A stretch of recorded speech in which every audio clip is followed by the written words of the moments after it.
Bloomberg Audio Studios. Podcasts, radio, news. Good morning, I'm Nathan Hager. And I'm Karen Moscow. Here are the stories we're following today. Karen, we begin with the latest on the trade front. Just days before expected talks with China in Malaysia, President Trump has signed an agreement with Australian Prime Minister Anthony Albanese to boost access to critical minerals and rare earths. The deal is part of efforts to secure a stable supply of critical minerals, with Australia positioning itself as a viable alternative to China. President Trump says his administration is still talking to Beijing about a trade deal. I expect we'll probably work out a very fair deal with President Xi of China. So most of you will be with us. It's going to be very exciting. And I think we're going to work out something that's good for both countries. President Trump spoke from the White House. The U.S.-China trade truce is set to expire November 10th.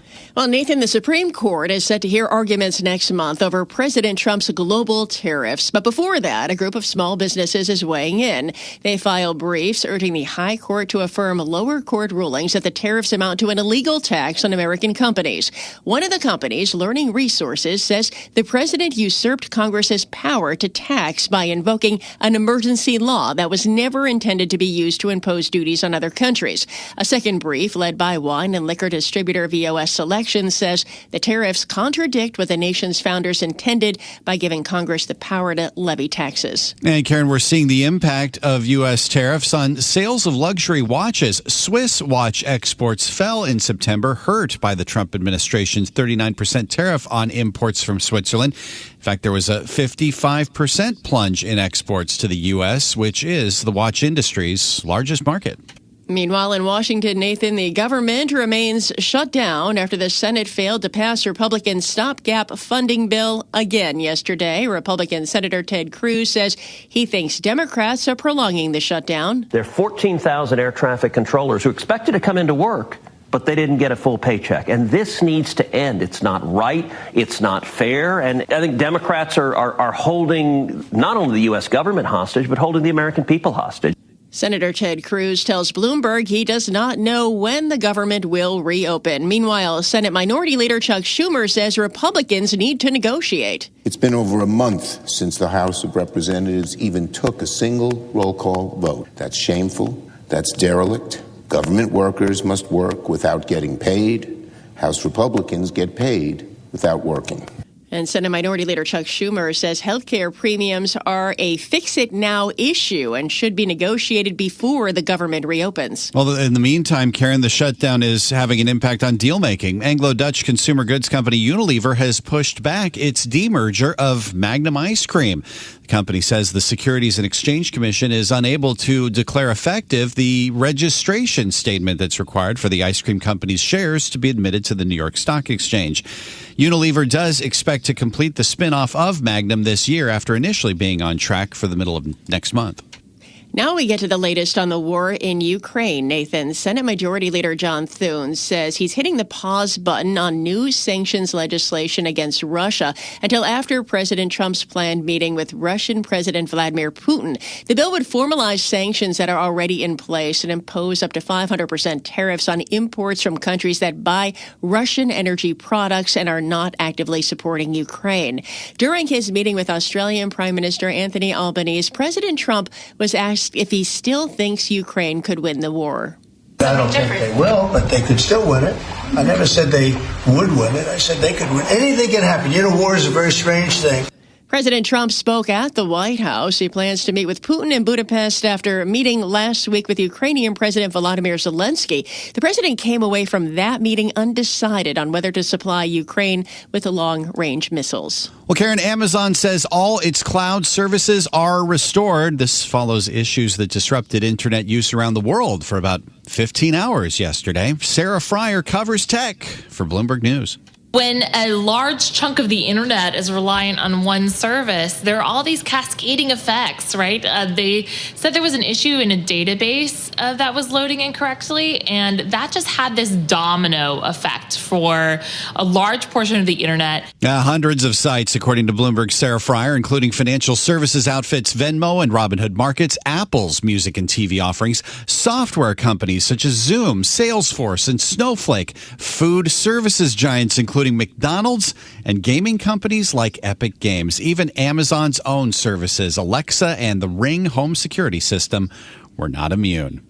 Oh, well, Nathan, earnings start to pick up this week, and Netflix reports after the close of trading today. Bloomberg's Tom Busby has more on what investors expect to see. Expect a combination of new hits like that blockbuster K-pop Demon Hunters movie and returning hits like the latest season of Squid Games to give earnings a big boost, along with growing advertising sales from its live sporting events and its ad-supported subscription tier. Also, expect to get a little boost from some favorable foreign exchange rates. Bloomberg consensus calls for revenue of $11.52 billion, less than half of that coming from the U.S. and Canada, and earnings per share of $6.94. Tom Busby, Bloomberg Radio. All right, Tom, thank you. Finally, maybe a little cheaper to buy that Thanksgiving turkey next month. Walmart says it'll offer its lowest prices in years for Butterball turkeys, 97 cents per pound, the cheapest since 2019. Turkey production's been tight due to shrinking flocks and the resurgence of avian flu. Time now for a look at some of the other stories making news in New York and around the world. And for that, we're joined by Bloomberg's Michael Barr. Michael, good morning. Good morning, Karen. Israel's military says Palestinian militants in Gaza have handed over another body of a hostage. The remains of 13 hostages have been handed over since the ceasefire began. It is shaky at best after a weekend of deadly clashes between the two sides. At the White House, President Trump says he still believes the ceasefire will hold and suggests other nations could get involved. We had a dark cloud over the Middle East, and now it's all, we have a little situation relatively with Hamas, and that will be taken care of very quickly if they don't straighten it out themselves. Meanwhile, White House advisors Jared Kushner and Steve Witkoff are back in Israel this week. Police in Atlanta say they thwarted what could have been a mass shooting at one of the country's busiest airports. Authorities say Billy Cagle of nearby Cartersville drove to the south terminal of Atlanta's Hartsfield-Jackson International Airport to assess crowd levels. But police say they were alerted to his activities by family members and arrested him at the airport. Chief Darren Shirebaum says they found an assault rifle in his pickup truck. I do believe that Mr. Cagle was headed back to his truck to retrieve it, and I do believe he was likely to use that weapon inside the crowded terminal that he had just seen. Chief Shirebaum says Cagle was not able to legally own a gun since he is a convicted felon. New York City police are looking for answers after a newborn baby was left in a subway station during the busy Monday morning commute. An anonymous caller led police to the baby at the station on West 34th Street and 7th Avenue. Fortunately, the newborn girl was wrapped in a blanket and is okay. New York City Transit President Demetrius Critchlow called her the miracle on 34th Street. Just grateful for the work of the NYPD in responding and caring for the baby. Police brought the baby to Bellevue Hospital and she's in stable condition. Nicolas Sarkozy entered prison after his conviction for criminal conspiracy, marking the first time a former French president goes to jail.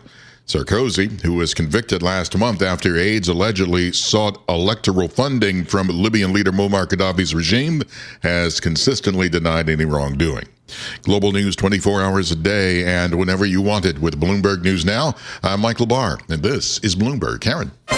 Thanks, Michael. Time now for our Bloomberg Sports Update, and for that, we bring in John Stashower. Thanks, Karen. A thrilling Game 7 to end the American League Championship Series in Toronto. Seattle took a 3-1 lead to the 7th inning when George Springer hit a 3-run homer off Edward Bizardo. The Blue Jays won the game 4-3 and won the series 4-3. The World Series starting Friday will be the Blue Jays against the Dodgers. NFL Monday Night Football, Detroit at home beat Tampa Bay 24-9. Seattle at home beat Houston 27-19. That's your Bloomberg Sports Update.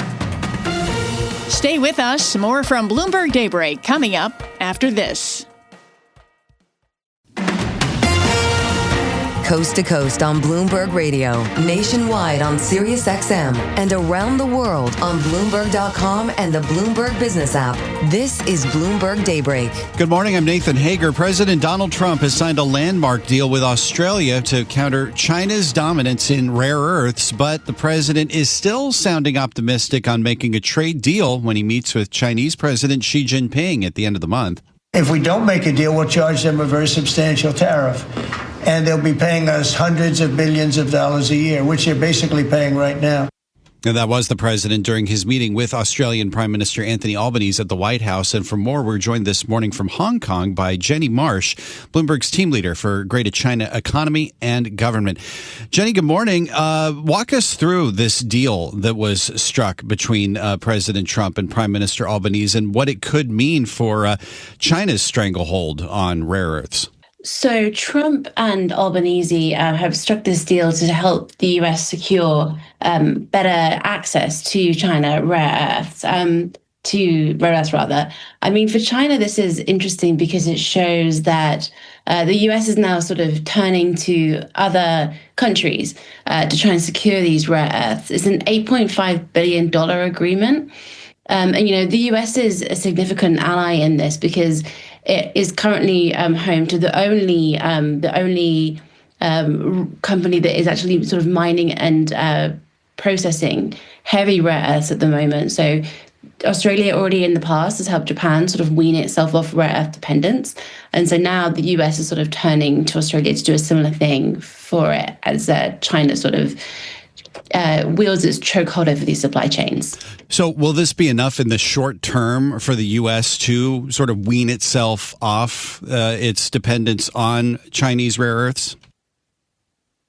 It's going to take a long time. I mean, this $8.5 billion deal, it's going to take things to the next level. They said that it's going to take years, There are sort of various estimates out there of how long it takes for new mines to come online.